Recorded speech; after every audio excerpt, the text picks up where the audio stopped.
अहंकार से अर्घ्य तक। अर्णव एक इंजीनियर की छठ पूजा का अनोखा अर्थ, प्राचीन भी आधुनिक भी। नमस्कार दोस्तों, आज हम एक ऐसी कहानी सुनने जा रहे हैं जो सदियों पुरानी एक परंपरा के गहरे अर्थों को टटोलती है। एक ऐसी परंपरा जो प्राचीन होकर भी इतनी आधुनिक है कि आज के जटिल समय में भी हमें जीवन जीने का सही मार्ग दिखा सकती है। यह कहानी छठ पूजा की है, लेकिन सिर्फ पूजा की नहीं, बल्कि उस दर्शन की है जो इस पर्व के कण कण में समाया है। यह कहानी हमें बताती है कि कैसे प्रकृति, समाज और व्यक्ति का कल्याण एक दूसरे से गूंथा हुआ है। हमारी कहानी की शुरुआत होती है एक विशाल, चमकते हुए महानगर से, जहां हर कोई अपने सपनों की दौड़ में व्यस्त है।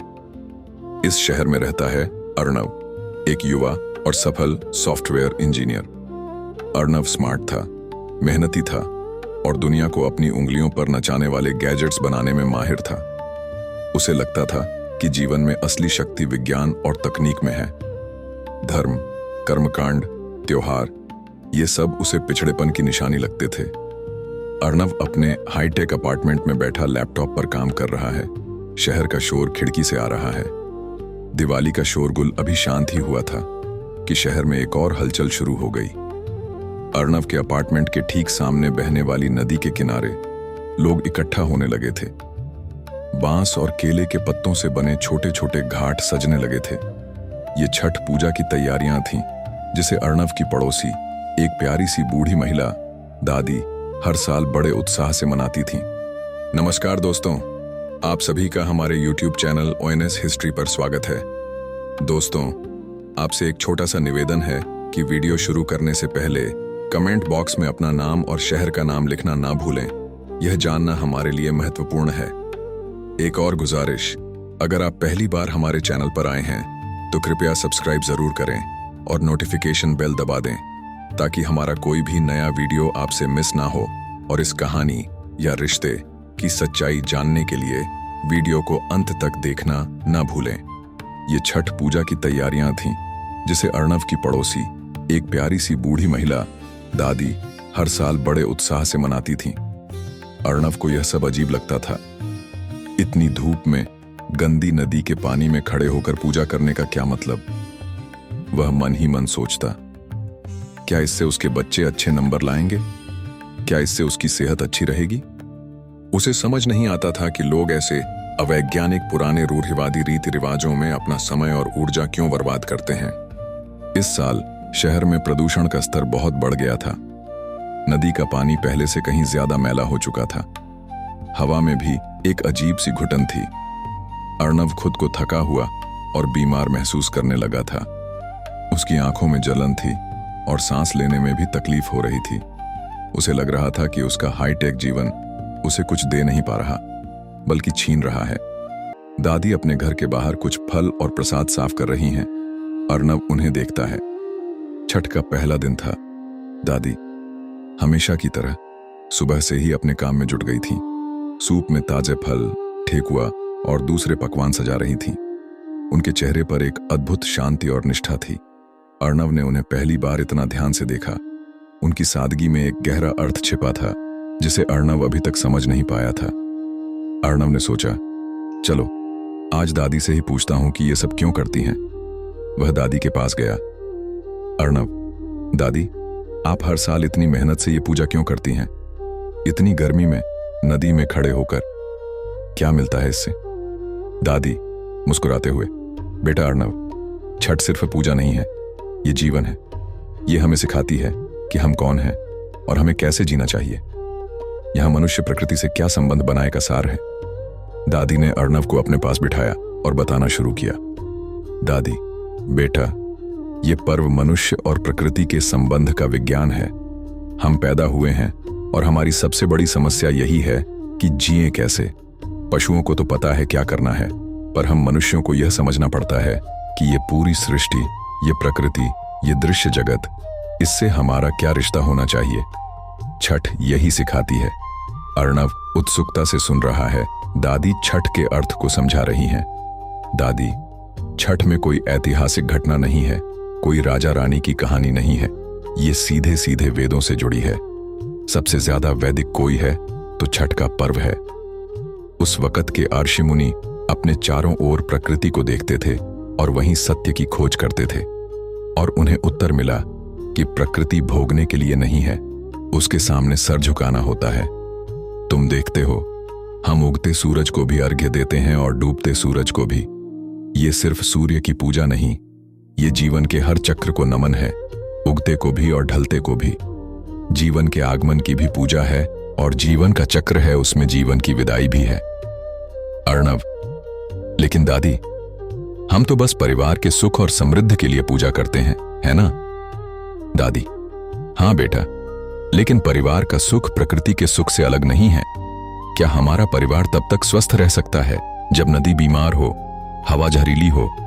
हम नदी की सफाई करते हैं, घाट बनाते हैं, ये सब इसलिए नहीं कि हमें नदी से कुछ लेना है, बल्कि इसलिए कि हमें उसका सम्मान करना है।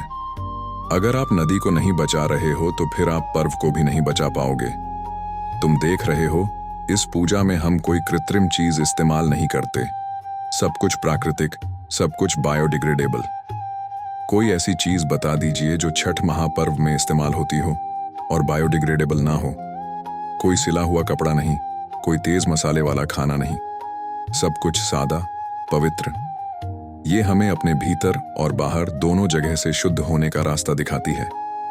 भोग से इस प्रकार की दूरी के लगातार उपवास, बहुत सादा खाओगे। अर्णव को दादी की बातें धीरे धीरे समझ आने लगीं। उसे याद आया कि कैसे इस साल प्रदूषण से उसकी अपनी सेहत खराब हो रही थी। उसे एहसास हुआ कि जो वैज्ञानिक दुनिया उसने बनाई है वह असल में प्रकृति से उसे दूर कर रही है, और उसी दूरी का नतीजा है ये बीमारियां, ये घुटन। छठ के दूसरे दिन खरना। अर्णव दादी के साथ खड़ा है, सादगी और शांति देख रहा है। छठ का दूसरा दिन खरना का दिन था। दादी ने गुड़ और चावल की खीर बनाई जो मिट्टी के चूल्हे पर पकाई गई थी।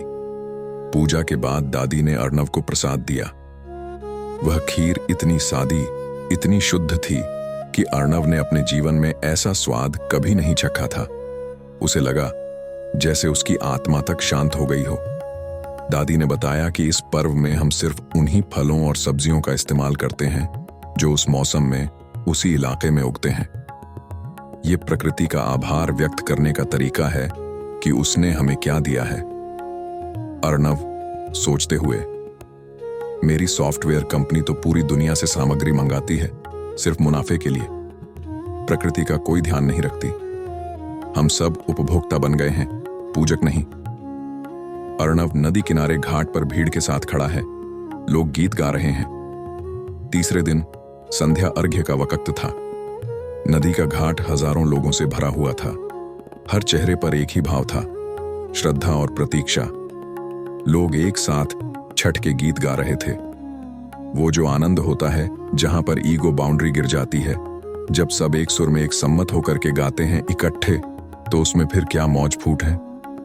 अर्णव उस भीड़ में खड़ा था, लेकिन उसे अकेलापन महसूस नहीं हो रहा था। उसे लगा जैसे वह इस विशाल परिवार का हिस्सा बन गया है। सब एक दूसरे का दूरा, छठ के प्रसाद की डलियां उठाने में मदद कर रहे थे। किसी को किसी की अमीरी या गरीबी से फर्क नहीं पड़ रहा था।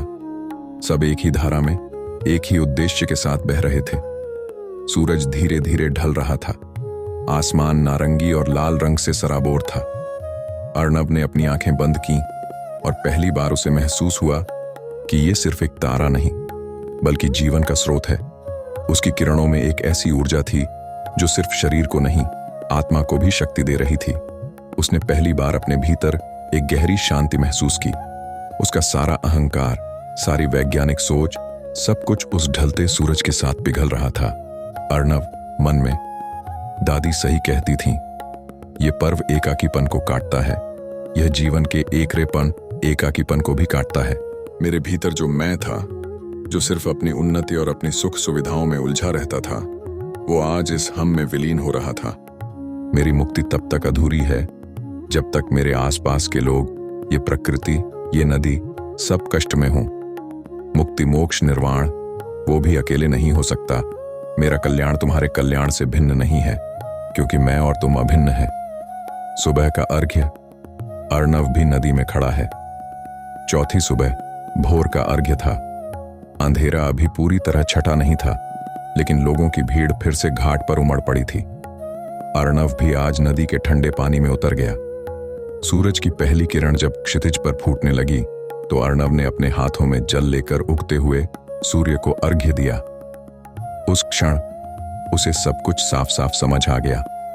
छठ सिर्फ सूर्य की पूजा नहीं है, ये जीवन के हर पहलू का सम्मान है। ये हमें सिखाती है कि हम प्रकृति से अलग नहीं हैं, बल्कि उसका एक अटूट हिस्सा है। प्रकृति, पर्यावरण और मनुष्य, इन तीनों का अस्तित्व जो है ना, वो सहचार्य में ही चलता है। अगर हम प्रकृति को सताएंगे तो हम खुद को सताएंगे। अगर हम नदियों को प्रदूषित करेंगे तो हमें ही जहरीली हवा और पानी में सांस लेनी पड़ेगी। अर्णव अपनी कंपनी में वापस आ रहा है। उसके चेहरे पर एक नया संकल्प है। अर्णव अब पहले वाला अर्णव नहीं था। छठ पूजा ने उसे बदल दिया था। वह वापस अपनी कंपनी में गया, लेकिन इस बार उसके मन में सिर्फ गैजेट्स और मुनाफे का गणित नहीं था। उसके पास एक नया विजन था। उसने अपनी टीम के साथ मिलकर ऐसे सॉफ्टवेयर पर काम करना शुरू किया जो पर्यावरण को बचाने में मदद कर सके, जो लोगों को प्रकृति से जोड़ सके। उसने शहर के पार्षदों और अधिकारियों से बात की, नदी की सफाई के लिए एक अभियान चलाया। वह जानता था कि यह काम आसान नहीं है, लेकिन छठ ने उसे सिखाया था कि सही मार्ग पर चलना ही सच्चा धर्म है, भले ही उसमें कितनी भी चुनौतियां क्यों न हों। अर्णव की कहानी हमें बताती है कि छठ पूजा का अर्थ सिर्फ व्रत और अनुष्ठान नहीं है, बल्कि जीवन को प्रकृति और समाज के साथ सामंजस्य बिठाकर जीना है। यह हमें सिखाती है कि हमारा व्यक्तिगत कल्याण, हमारी परिवार की खुशहाली और हमारी आने वाली पीढ़ियों का भविष्य, सब कुछ इस धरती माँ के स्वास्थ्य से जुड़ा है। छठ हमें याद दिलाती है कि हम अपनी जड़ों से जुड़े रहें, सादगी अपनाएं और एक दूसरे के साथ मिलकर इस प्रकृति का सम्मान करें। यही छठ का अनोखा अर्थ है, प्राचीन भी और आज के लिए सबसे ज्यादा प्रासंगिक भी।